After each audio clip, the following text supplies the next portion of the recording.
بسم اللہ الرحمن الرحیم۔ حضرت ابن عباس فرماتے ہیں کہ ایک فرشتے نے اللہ تعالیٰ سے حضرت ادریس علیہ السلام سے ملاقات کی اجازت چاہی۔ اجازت مل گئی تو وہ حضرت ادریس علیہ السلام کے پاس آیا۔ حضرت ادریس علیہ السلام نے اس فرشتے سے دریافت کیا، کیا ملک الموت سے آپ کی کچھ دوستی ہے؟ فرشتے نے جواب دیا، ہاں، وہ فرشتوں میں سے میرے بھائی ہیں۔ حضرت ادریس علیہ السلام نے کہا، ملک الموت سے مجھے کچھ نفع پہنچا سکتے ہو؟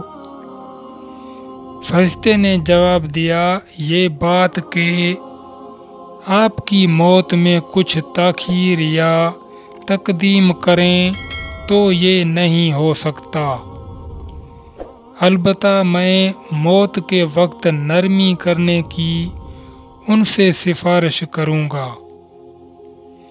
پھر اس فرشتے نے حضرت ادریس علیہ السلام سے کہا، آپ میرے بازوؤں کے درمیان سوار ہو جائیں۔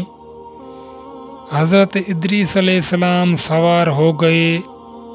فرشتہ ان کو آسمان پر لے گیا، وہاں ملک الموت سے ملاقات کرانے اور حضرت ادریس علیہ السلام فرشتے کے دونوں بازوؤں کے درمیان تھے۔ فرشتے نے ملک الموت سے کہا، مجھے آپ سے کچھ ضرورت ہے۔ ملک الموت نے کہا، میں آپ کی ضرورت جانتا ہوں۔ آپ حضرت ادریس علیہ السلام کے متعلق بات کرنا چاہتے ہیں، حالانکہ ان کے انتقال کا وقت قریب ہے۔ ان کی مدت عمر ختم ہو چکی ہے، صرف پلک جھپکنے کی دیر ہے۔